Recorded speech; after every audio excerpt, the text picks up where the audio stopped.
An ordinary cup of coffee stands on the table opposite your friend. Something so simple that couldn't just make you feel distant, could it? But then you notice all of your friends have the same cup, maybe a croissant too, laughing, snapping photos, reposting their snacks to social media with each other account tags.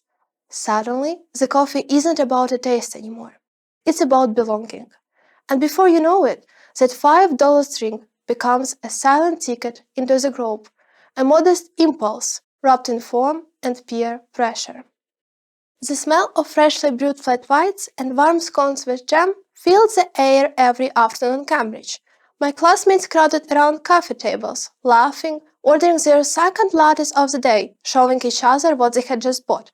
Paddington beers with I Love England on their t-shirts, cute tote bags, souvenirs from Cambridge University. I smiled, pretending to just check my phone, silently calculating how many pounds I had left on my card. I was to summer school on full scholarship, so for me, every coin mattered. But when everyone around me was spending so easily, it felt like the price of fitting into the group was much more higher than the price of that British coffee. So after the first few days, I gave in impulsively. It's a one-time adventure of a life. Why not care less and treat myself more? Was the main statement that I kept in my mind while paying for unnecessary little things that gave me a truly feeling of being a genuine Cambridge student and part of my peers group who did the same. The moment I did, the tension faded, but only for a second. Looking back, that impulse spending wasn't about a specific coffee or souvenirs at all. What kept puzzling me is not that I bought, but why I did them. So luckily I have found some answers, for me and for you all. That humble cup of coffee on cafe tables becomes a financial peer pressure tool, as well as another just impulse buyings for 62% of Gen Z. Financial peer pressure may occur directly or indirectly, with directly clearly stated, whilst indirect is based on what goes unspoken and can be observed from social norms or traditions in the group. Has your friends once told that you need really a new phone, as your one is too old, too slow, or too basic?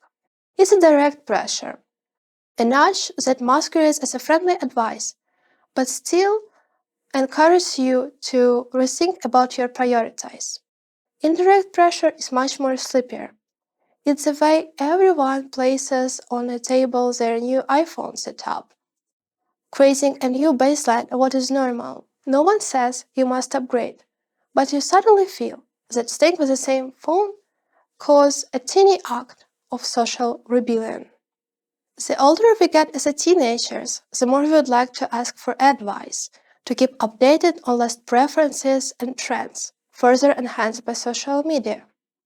Your friend recommends you to try new stylish clothes, do more parches, and we usually listen. But why? Teenager brains experience changes that make them aware of adapting to social situations, which led them to do the same things that their peers do. However, if peer pressure may influence our financial choices or actions, then how many actions are still ours? Are we buying things because we want them, or because we're terrified of falling behind everyone else? And social media only ties that creep.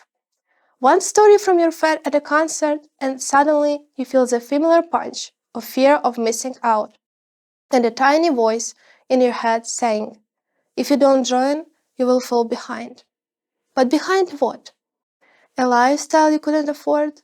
Or a friendship you're afraid to lose?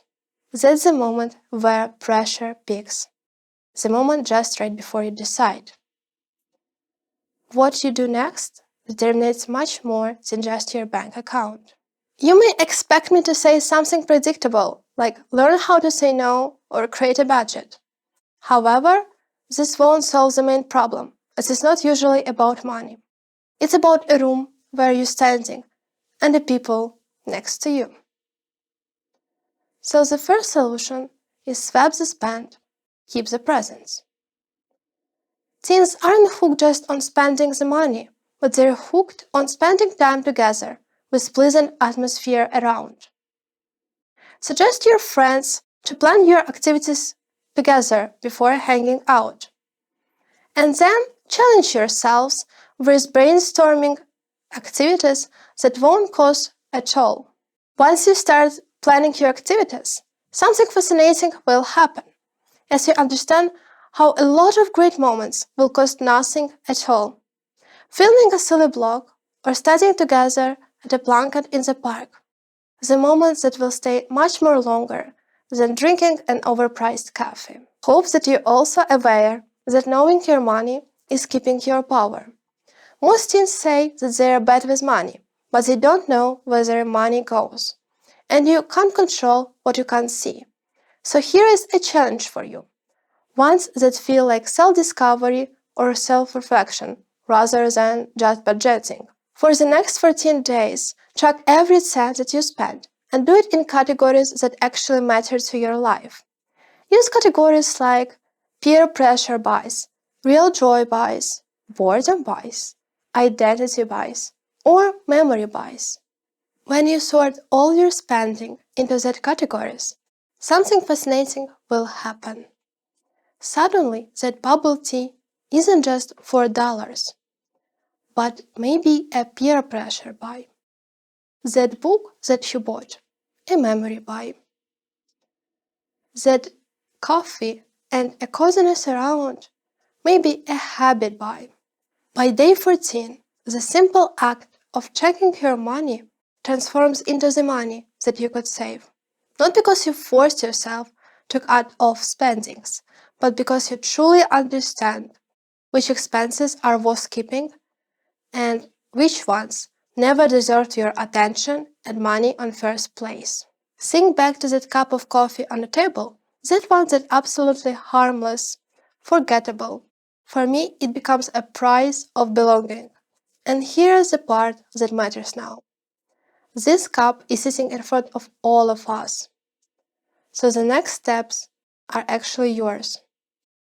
Every time you join a group of friends, scrolling through their posts, shopping with them together, you put something on the table too, and it's your influence. Someone in your circle maybe do the same calculations that they did in Cambridge. Deciding where they're fitting in is worth falling behind financially. You might not notice them, however, they will definitely notice you. That cup of coffee will be everywhere with us. In every cafe, every group chat, every moment of silent pressure. What put it next? More understanding or more pressure is entirely up to you. And this choice is where the real change begins.